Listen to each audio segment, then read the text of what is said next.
A partir de hoje, o nosso DigiPauta vai entrar definitivamente na política brasileira. E quando a gente fala na política brasileira, primeira lembrança nossa é do deputado Paulo Ramos, um dos nomes mais respeitados da política do Rio de Janeiro. Prazer tê-lo aqui no nosso DigiPauta, deputado. Bom, em primeiro lugar, agradecer muito. Primeiro, suas palavras iniciais. É claro que nós sabemos que no estado do Rio nós temos muitos nomes de políticos que servem como referência. Mas, obviamente, quando você, dentre os políticos, menciona o meu nome, eu primeiro agradeço a sua amizade, que eu sei que é grande, mas ao mesmo tempo me sinto honrado com essa sua manifestação. Deputado, a notícia é muito agradável. Está de volta ao PDT?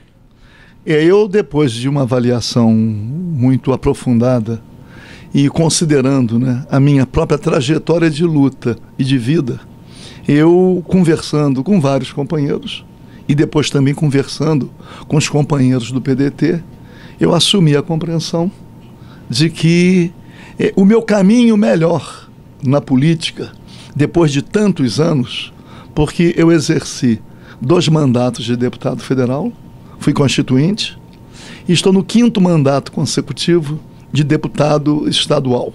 4 deles conquistados pelo PDT.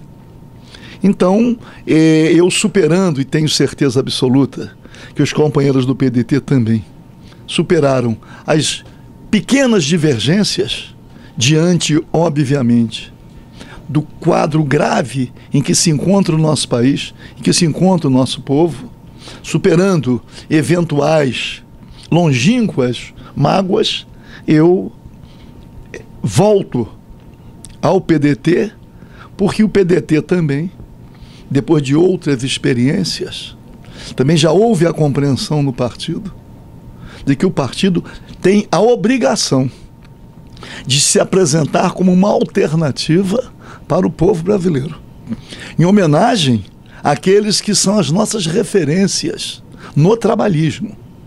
Primeiro, Vargas, Jango e, por último, pela presença que ainda tem aqui no país, o nosso Leonel Brizola. Hoje mesmo, quando nós conversamos com muitas pessoas, a imagem do Brizola sobressai com muita saudade e com muito lamento. Mesmo adversários do passado usam aquela velha expressão: porra, o Brizola tinha razão. Se Brizola tivesse as suas ideias, não só pela educação, juntamente com Darcy Ribeiro, mas em outras políticas públicas, se Brizola tivesse permanecido entre nós, seguramente o estado do Rio de Janeiro e o Brasil estariam em outra situação. Quando nós vemos, por exemplo, as questões da era Vargas, quer dizer, os direitos conquistados pelos trabalhadores, a perspectiva de Vargas em relação à soberania nacional, quando João Goulart, imaginar que João Goulart foi um presidente deposto a partir de um golpe, permaneceu no exílio e lá morreu, sem possibilidades de voltar ao solo pátrio. João Goulart com as reformas de base, reforma agrária, reforma na educação. Quer dizer, imaginar que na reforma agrária, era uma reforma agrária com uma política agrícola voltada à produção de alimentos para erradicar a fome. Parcela do povo brasileiro hoje ainda vive com fome. A reforma na educação para erradicar o analfabetismo. A remessa de dólares para o exterior. João Goulart tem assim uma presença também muito marcante. Então, as referências maiores do PDT, Vargas, Jango e Brizola, mas também outros companheiros. Aqui mesmo na minha galeria tem Darcy Ribeiro, tem o grande Abdias Nascimento, quer dizer, a maior figura nacional na luta contra o racismo, o nosso companheiro Caó, nosso companheiro Lisânias Maciel, Brandão Monteiro, são referências E referências também na militância, como Carmen Sinira, Jorge Vieira.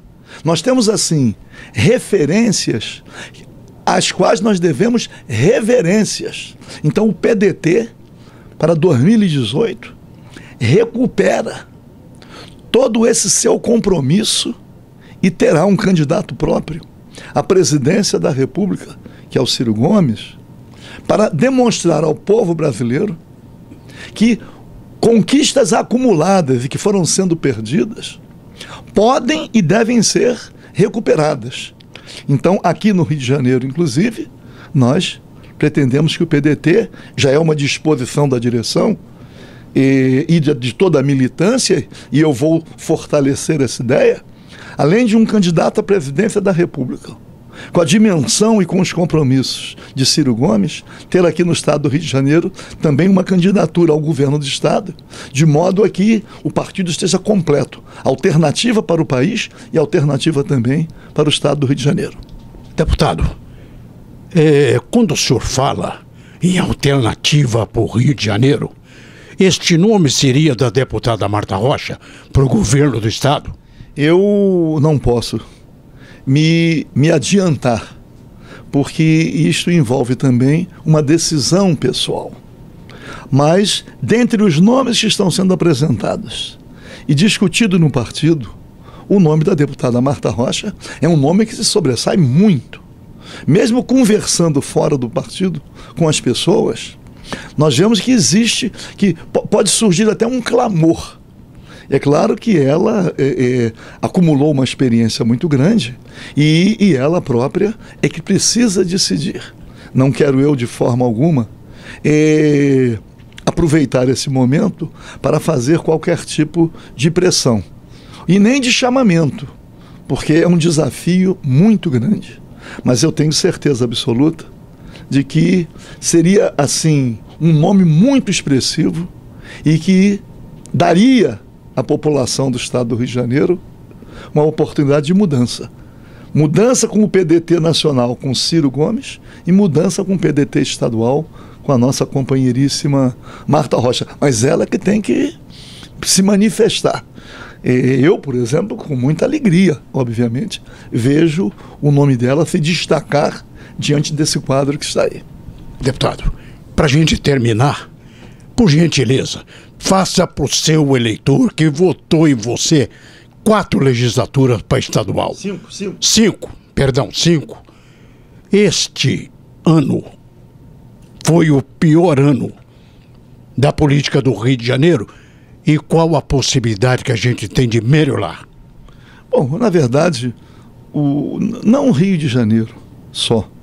O Brasil atravessa um momento muito difícil. Muito difícil, por quê?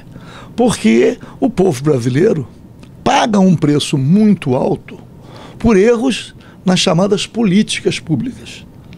É claro que tem que dizer, e eu não tenho dúvidas quanto a isso, de que houve um golpe no país.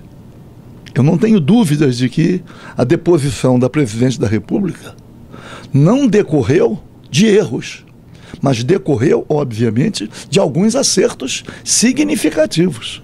Primeiro, a questão do petróleo. O petróleo na camada do pré-sal.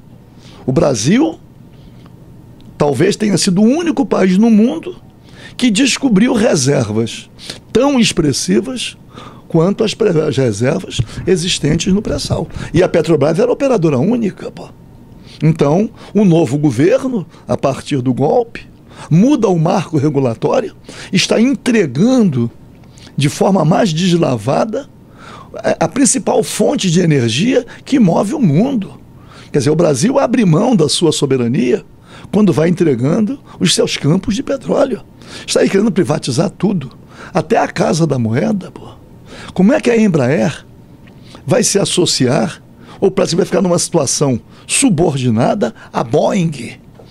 Nós temos aí tudo sendo privatizado, internacionalizado, à base de Alcântara, de lançamento de foguetes no Maranhão, já nas mãos dos Estados Unidos da América do Norte. Querem, inclusive, abrir as portas para que estrangeiros possam comprar nossas terras. Então, a desnacionalização de tudo caminha a passos largos e é preciso um enfrentamento. Como é que vão privatizar a Eletrobras, pô, que vem de Jango? Como é que vai privatizar a Eletrobras? Então, nós vivemos um drama nesse momento, que eu fui constituinte.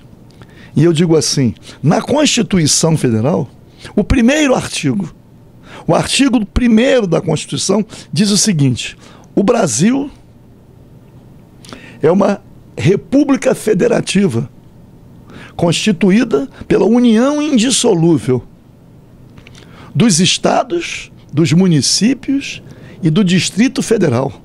Está lá, instituída a partir do Estado democrático de direito, tendo como princípios fundamentais: o primeiro, a soberania, a dignidade da pessoa humana. Aliás, a soberania, a cidadania, a dignidade da pessoa humana, os valores sociais do trabalho e da iniciativa privada e a pluralidade política. Então, o primeiro item é a soberania. Como é que o Brasil está abrindo mão de sua soberania de uma forma assim tão triste, tão desavergonhada, tão criminosa? A entrega do patrimônio nacional está caminhando aí a reforma trabalhista que foi feita, apunhalando os trabalhadores. Uma reforma trabalhista que suprime direitos que vêm da era Vargas, mas que estavam na Constituição de 88 como cláusulas pétreas. Como é que eles contornaram isso? O acordado prevalece sobre o legislado. Quer dizer que o lobo vai fazer acordo, o cordeiro vai fazer acordo com o lobo? Só pode ser para perder. Então, o ano de 2018 é um ano muito importante. E, obviamente, o PDT, o empobrecimento da população. Zé Cunha, as 5 famílias, os 5 homens, mulheres, porque tem mulher também, os 5 mais ricos no Brasil têm uma renda superior aos 105 milhões de mais pobres. Milhões! Para ver a concentração da renda, como é escandalosa no Brasil. Escandalosa, quer dizer, a exclusão está aí. O crescimento das favelas, não é crescimento das favelas nos centros urbanos, não. Você chega no interior, já tem processo de favelização, a exclusão criminosa. Pô. Então, diante desse quadro todo, há uma expectativa muito grande de mudança. Então, eu quero dizer que mandar um abraço para os companheiros do PSOL, partido pelo qual eu fui eleito, que cumpra o seu destino, não consegui me adaptar a determinadas exigências, mas fui eleito pelo partido na última eleição, que o partido cumpra com aquilo que é o seu propósito. Mas eu acredito sinceramente que, retornando ao PDT, eu poderei dar uma contribuição maior para que amanhã o Brasil seja um país soberano para ser socialmente justo. Sucesso! A luta continua. Vamos lá. Obrigado, Zé Cunha. Muito obrigado mesmo. Salve o PDT. Deputado Paulo Ramos, no Digipauta Política. De agora até setembro, estaremos nas ruas mostrando o que poderá ser a nova Assembleia, a nova Câmara Federal, o novo Senado e a nova Presidência da República, que, sem sombra de dúvida, há de seguir o caminho louvável e que todos nós queremos de uma democracia plena. Até a próxima.